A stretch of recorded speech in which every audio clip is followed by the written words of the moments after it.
大家好，我是小颖，现在吃菠菜的季节，给大家分享一个菠菜好吃又营养的做法，口感柔软、细腻、清香甘甜，不会发涩。首先，我们先准备一把菠菜，先把比较老的黄叶子摘掉，不要。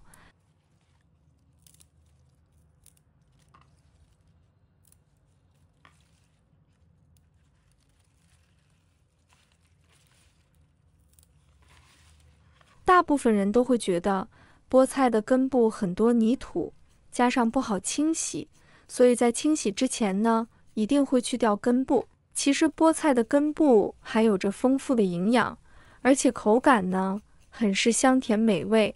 处理的时候，大家就像我这样，用小刀轻轻地刮一刮，就能轻松地将其表皮刮下来，这样根部呢就很容易清洗了。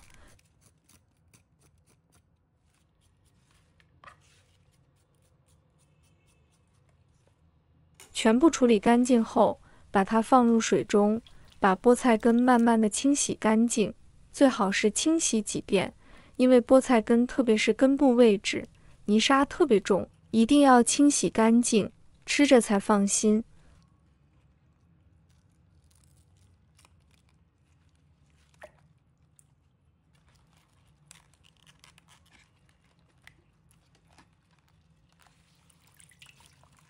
不过不要太用力，别把菠菜叶子弄烂了。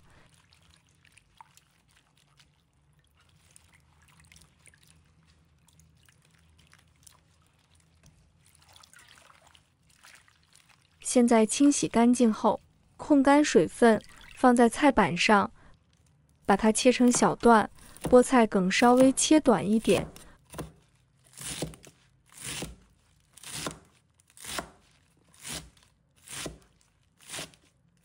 菠菜叶可以稍微切长一点，这样受热更均匀。切好后，把它放入盘中备用。再准备一块豆腐，把它切成小块。菠菜的清香和豆腐的细腻相结合，口感丰富。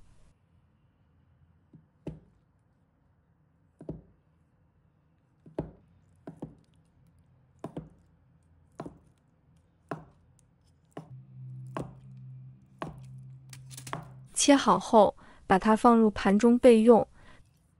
再准备半条的胡萝卜，把它切成丝。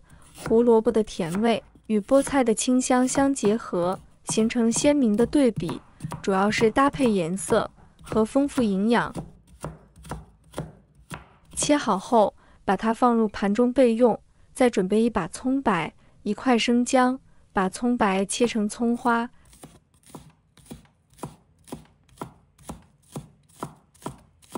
生姜拍碎，再切成末。切好后，把它放入盘中备用。再准备2个正经的母鸡蛋，打入碗中，用筷子把它搅拌均匀。喜欢吃鸡蛋也可以多几个，一定要多搅拌，直到鸡蛋冒泡，这样做出的蛋花才会更加漂亮。搅拌均匀后，先放一边备用。再准备少量的土豆淀粉，倒入清水，把它搅拌均匀。这个是用来勾芡用，让汤汁喝起来鲜香又顺滑。搅拌均匀后，先放一边备用。接下来起锅，倒入清水，把水煮开。都是很多朋友搞不清楚，菠菜到底要不要焯水？其实，菠菜含有大量的草酸，在所有含草酸的蔬菜中，菠菜位居第一。如果不焯水，可能对我们的身体产生影响。此外，菠菜生吃时口感会很涩，而焯水后则能大大减轻这种涩味。因此，在制作菠菜之前，一定要焯水，这样不仅可以去除草酸，还能减轻涩味，使其更加香嫩可口。水煮开后，加上一点食用油，这样呢能让菠菜变得更加的翠绿，看起来更有食欲。然后把菠菜放入锅中焯水，焯水时间不要太长，否则就没有口感了。而且还可以去除草酸，时间控制在30秒左右就好。然后立马控水捞出，放入凉水中过凉。菠菜焯水完后，过凉水的话，不仅能保持菠菜碧绿的颜色，同时呢，也能使菠菜的口感变得更好。如果菠菜不过凉水，放置一会后，菜叶子就会变黑变黄，就不好看。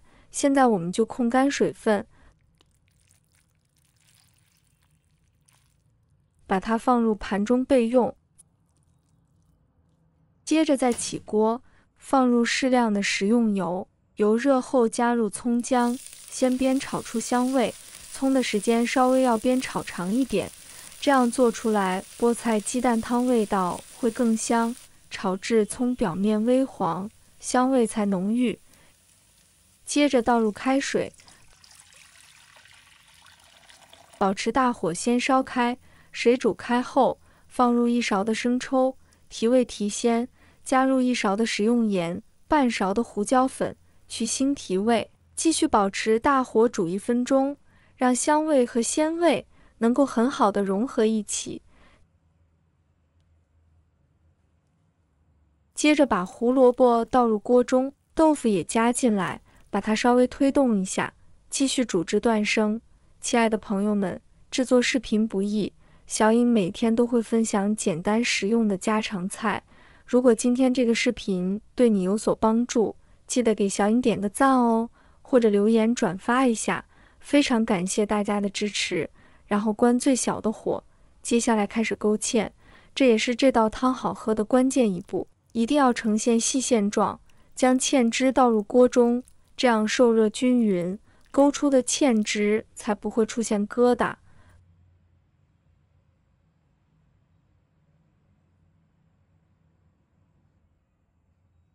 勾芡至稍微粘稠，达到这样的效果就可以了。接着将鸡蛋液像我这样缓缓倒入锅中，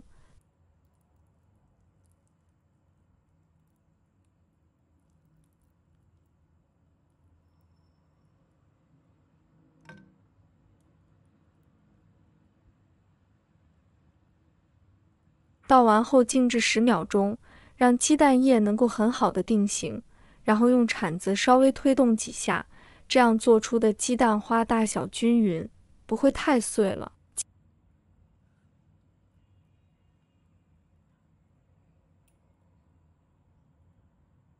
接着把菠菜倒入锅中，这时候要把火稍微开大一点，用铲子稍微推动几下，这样能保持中火煮至1分钟，让菠菜吸收汤汁的味道。然后放入少许的香油增香提味，葱花也放入锅中，用铲子稍微推动几下，这样葱香味会更浓郁。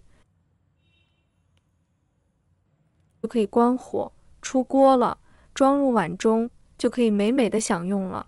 这样一道简单家常、鲜香顺滑、好看又好喝的菠菜鸡蛋汤就做好了。这样做的菠菜鸡蛋汤，咸鲜适口，营养美味，鸡蛋不散花，菠菜不发涩，简单又接地气。这道菠菜鸡蛋汤不仅色泽诱人，味道鲜美，而且营养丰富，是家庭餐桌上的理想选择。简单易做，您一定能够学会，让你的餐桌又多一道美食。喜欢的朋友记得点赞和收藏。如果想吃但不会做，随时都可以找到我。好了，今天的视频就分享到这里，我们下期视频再见。